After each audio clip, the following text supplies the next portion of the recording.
Welcome to the Risen Jesus podcast with Dr. Mike Licona. Dr. Licona is Associate Professor in Theology at Houston Baptist University, and he is a frequent speaker on university campuses, churches, conferences, and has appeared on dozens of radio and television programs.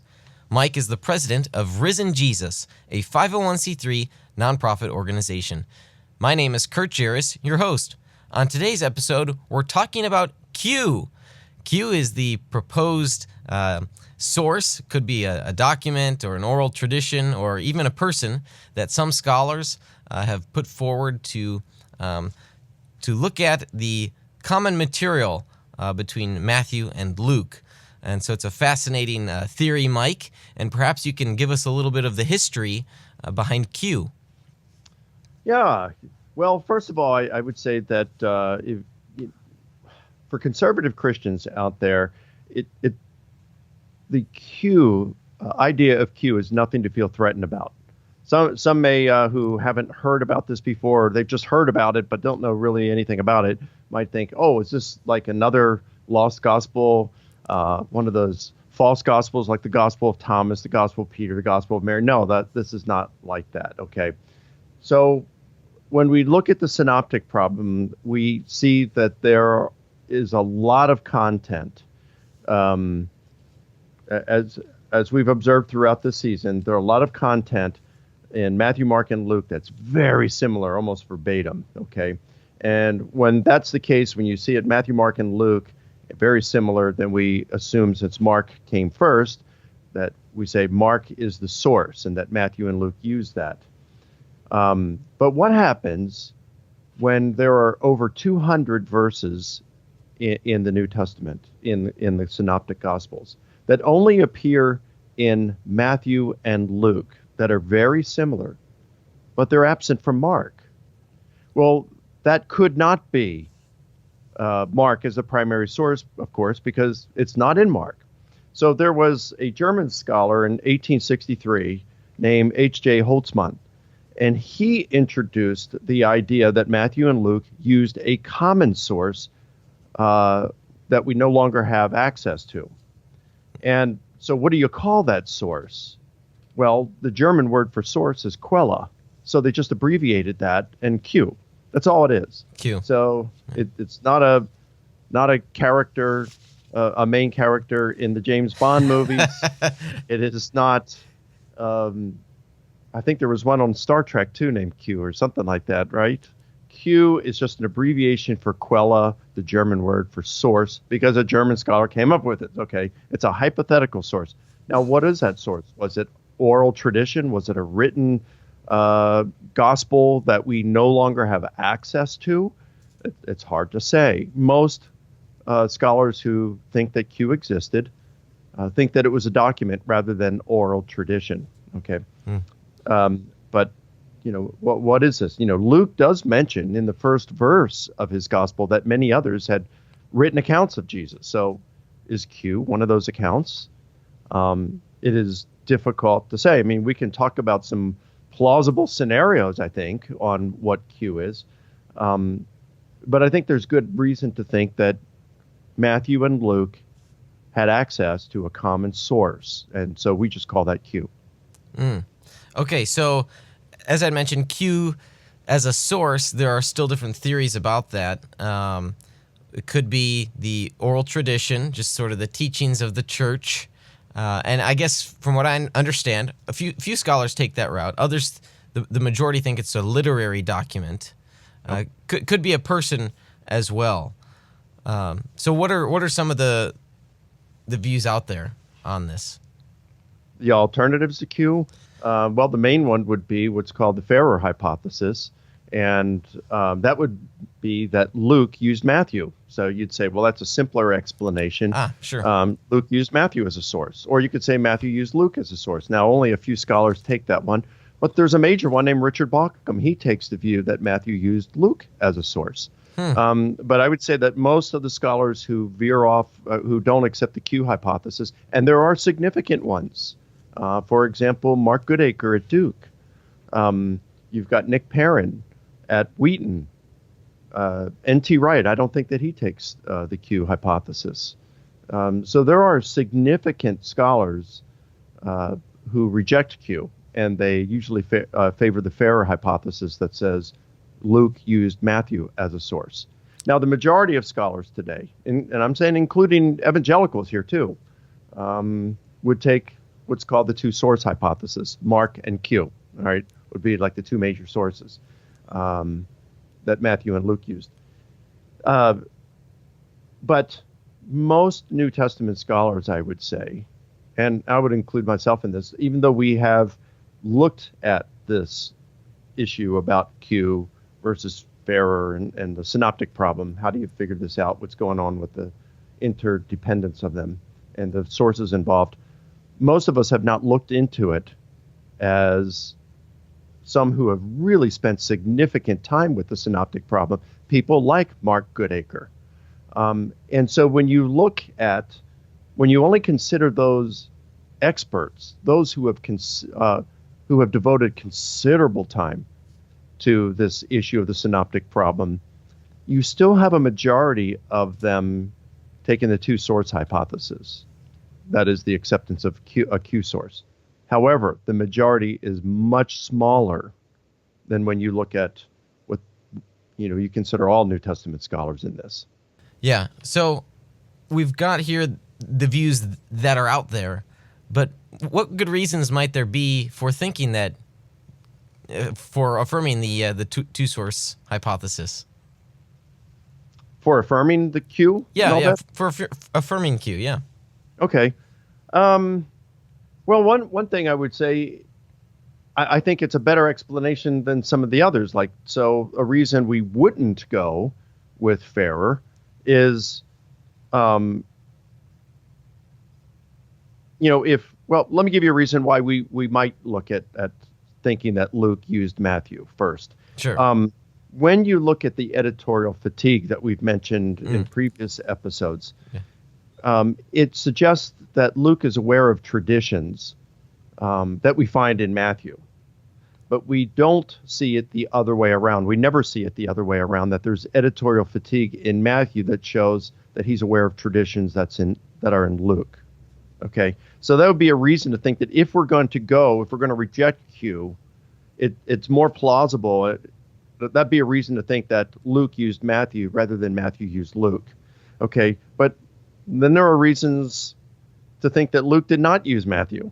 Okay, so for example, if Luke knew of Jesus' Sermon on the Mount in Matthew, how likely this is a beautiful sermon that's been put together. And, I've spent considerable time over the last several years just studying the Sermon on the Mount, meditating on it, reading commentaries on it, memorizing it as it appears in Matthew.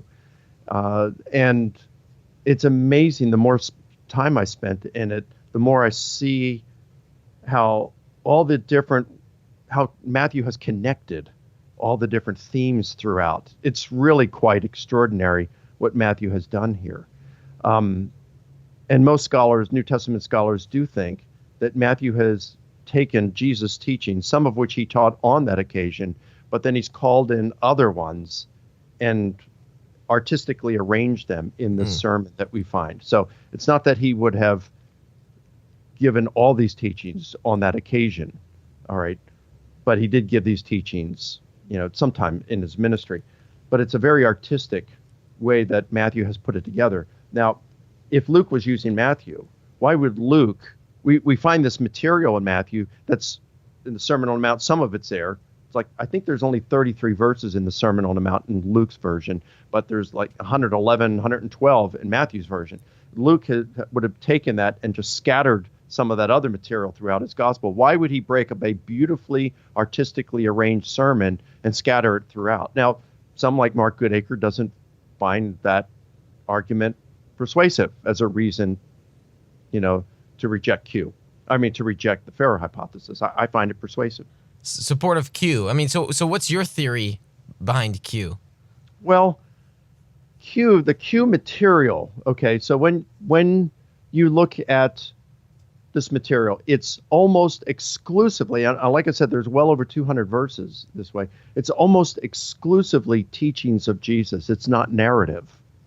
All right, so when you have Matthew and Luke used Mark, Yeah, it preserves narrative. You can see they're using Mark because of the verbal similarities, and there's narrative involved. But the Q material is not narrative. There's only 3 instances where narrative is involved. The rest of it is just teaching. So, if I have to take a guess, I'm thinking that this was notes that one of Jesus' disciples took. So it would have been one of the disciples who were literate, and so Matthew comes to mind as a tax collector. And maybe he took these notes so that he could take these notes with him as he went out. Jesus sent his disciples out in twos, right? So he takes these with him. And then because Matthew is Jewish, he probably wrote these in Aramaic because Jesus taught it primarily in Aramaic. So he writes these in Aramaic. And I think that this could very well be what Papias refers to as he's writing the ta logia, the sayings, the teachings of Jesus in Aramaic. This is what Papias is. He doesn't say Matthew wrote a gospel. He wrote the ta logia, the sayings or teachings of Jesus in Hebrew or Aramaic. So I think this is a plausible scenario, and that what later happened is that Matthew, either himself or a scribe, had these translated into Greek, and that under either Matthew did this or under Matthew's supervision, a scribe used Mark as a primary source and then augmented that Mark's account by adding the Q material from Matthew plus other eyewitness material that Matthew contributed. And I think that's the Gospel of Matthew that we have today. So this Q may be nothing more than Matthew's notes that he had taken of Jesus, which it also makes sense because the Q material does not include Jesus's death or resurrection. And so if Matthew's taking these notes while Jesus is teaching, well, we wouldn't expect, because it's not narrative for one, and these things had not yet occurred. So that would be kind of what I'm thinking, but that's speculative. Some think that maybe this is taken from some of Jesus' discourses, not Q, but like there's 5 discourses in Matthew. I think I'm getting a little bit off track here, but that Papias is referring to that rather than Q. Sure. So you mentioned that the death and resurrection isn't part of Q. Remind us again, while we know that Q is kind of believed to be the material between Matthew and the common material between Matthew and Luke, how is it that scholars can determine what really belongs to Q? Well, again, you look at the verbal similarities. If it's in Matthew and Luke, and you see this verbal similarity that's very striking, that seems to be they're using a common source, or one of them is using the other. So it's just in the same way that we would say that when you see verbal similarities between Matthew and Mark is Matthew's source. Right. You'd either have to say Mark is Matthew's source or Matthew is Mark's source, and we've talked about which one came first, Matthew or Mark. Yep. So this is material. You see the verbal similarities between Matthew and Luke, but not in Mark. So that's how you know that there's some other source out there. That's right. That the two have used. Okay, so your theory is that early on you've got Mark and you've got Matthew's logia of Jesus, the teachings. Do you have a theory on which one was first? Probably Matthew's notes, maybe? Oh, no. It's just all speculation. In fact, It's interesting. You have some of these Q experts. They're usually those with a bent on the theological left, and they will hypothesize that there was a Q community that did not believe in Jesus' resurrection, and that's why they never mentioned the resurrection in it. And so they just build this wild hypothesis and things like this. And they say, well, this is the earliest. The earliest, this came before Mark. This came before Paul.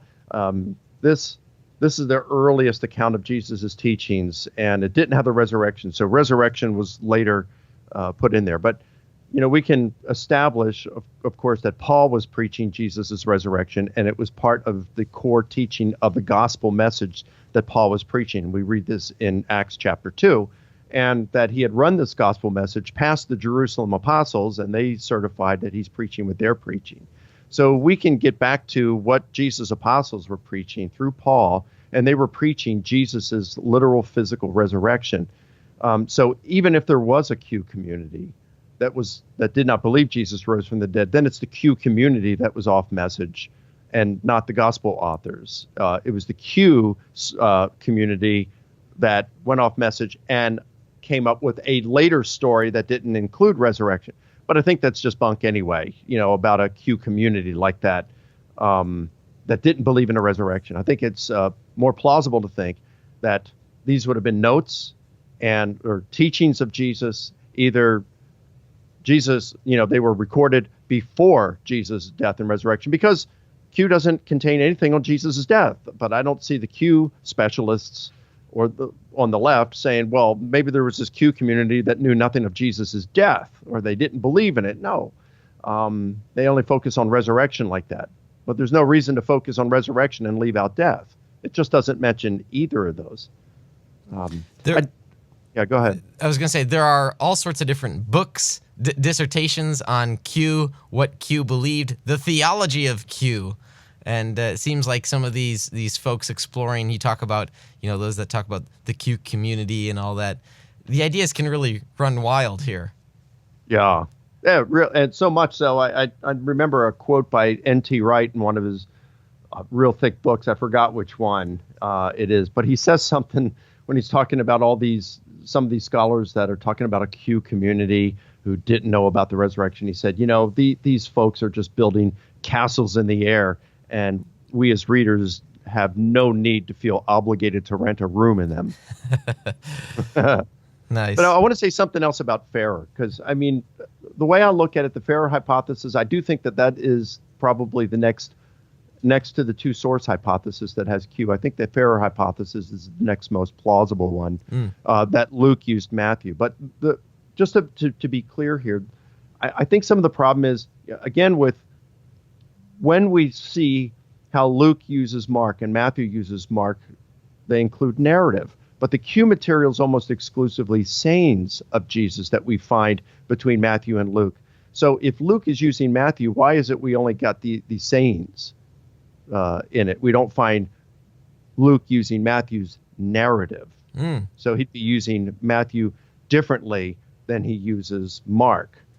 So since there's evidence that Matthew did not use Luke, and evidence that Luke did not use Matthew, it seems to me that it's more plausible that Luke and Matthew used another source that they redacted. They may have redacted it differently on occasion, but it's very, very similar, and that common source would be what we just call Q. And on your hypothesis, if Matthew's Sermon on the Mount was a compilation of Jesus' teachings, which is, correct me if I'm wrong, the majority of scholars, and actually it's been believed throughout church tradition that's been the case. I think John Calvin even mentions that. If that was the case with the Teologia, they may have been more in excerpt form, which Luke may have had access to, and that's why he sort of threw these teachings throughout his gospel. Yeah. So that he would have those peppered throughout his gospel, whereas Matthew combined them into a single sermon. Yeah. So that would seem to suggest to me a common source rather than Luke using Matthew or Matthew. I guess Matthew could have used Luke in that sense, but it's more difficult pill for me to swallow there that Luke used Matthew. But given all of our, everything that we're looking at, the total scenario, it seems to me more plausible to think that Matthew and Luke used a common source that we no longer have. Right. It's tricky because there are a lot of factors that, a scholar or thinker has to evaluate when they bring in and they begin to, form their opinion on what they think actually happened. It is, and that's why, I hold the two source hypothesis, Mark and Q. I hold that with an open hand because I recognize that although I have studied this, I have not studied it nearly to the extent of those who specialize in the synoptic problem. People like Goodacre and Nick Perrin and people like that who have spent years studying this stuff and writing on it, writing whole books on it, Now, again, you can have specialists like that, and they write books, and they come to different conclusions. Like Robert Stein wrote one on the synoptic problem. It's a great book. And he comes to the conclusion that of the two-source hypothesis, he thinks the existence of Q. But because I've not spent years looking at this, I hold it with an open hand, and I don't think it's an airtight argument either way. You find one of them more persuasive than the other, but it's not an airtight argument. Sure.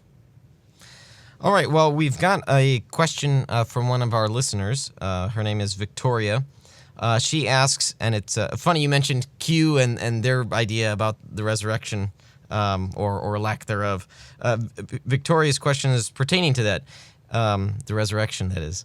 If you had 2 minutes to share the resurrection argument with someone, what would you say? Yeah, well, I think I'd break that down by saying, okay, look, there's a lot of data here, so I can't unpack it all. We can do that in a separate argument, but I would first say that our best evidence for the resurrection of Jesus comes from Paul, because Paul's very early. He was an enemy of the church. He hated Jesus. He hated the movement he had started. He believed it was God's will to destroy it. And then, by his own testimony in letters that have survived, Paul says that he had an experience that he was convinced was the risen Jesus who appeared to him, and it radically transformed his life from being a persecutor of the church to one of its most able defenders. And so convinced was Paul that this was a real appearance of the risen Jesus, that he suffered continuously at the hands of the Jewish leadership and of the Romans, and was eventually beheaded by the Romans for his gospel proclamation. So what would lead? I would say we've got good evidence that Paul had some sort of an experience that convinced him Jesus was raised and appeared to him. How do we best account for that? And you could say, well, hallucination. You could say he lied about it, or you could say it was an authentic experience. The fact that he was willing to suffer and die for it seems to suggest to me that he wasn't lying. He really was sincere in what he believed. Hallucination, you have to say, well, it's a possibility, but then you bring in some other things and you say, well, wait a minute. The disciples claimed that they saw the risen Jesus, and not only did it occur to individuals, it occurred within group settings, right? And so that kind of weighs out or weighs against hallucinations. And Paul wasn't grieving Jesus' death. He was glad Jesus was dead. And Jesus would have been the last person in the universe Paul would have expected to see or wanted to see. Plus, hallucinations don't account for an empty tomb. Then you'd have to posit something like someone stole the body. And of course, an empty tomb, Paul, as a non-believer, that would have been the very first thing Paul would have suspected, would have been tomb theft. But he claims that he saw the risen Jesus, and his life was radically transformed as a result. So at the end of the day, the resurrection hypothesis really is the only hypothesis that can account for the facts adequately. So I don't know, did I do that in 2 minutes or a little over? I think it's about 2.5, but that's probably good enough. Good. Well, thank you for that quick answer there. It's a nice little tip that we can take with us. And also for enlightening us of and demythologizing, to use a big word, demythologizing Q and learning more about Q. So thank you, Mike.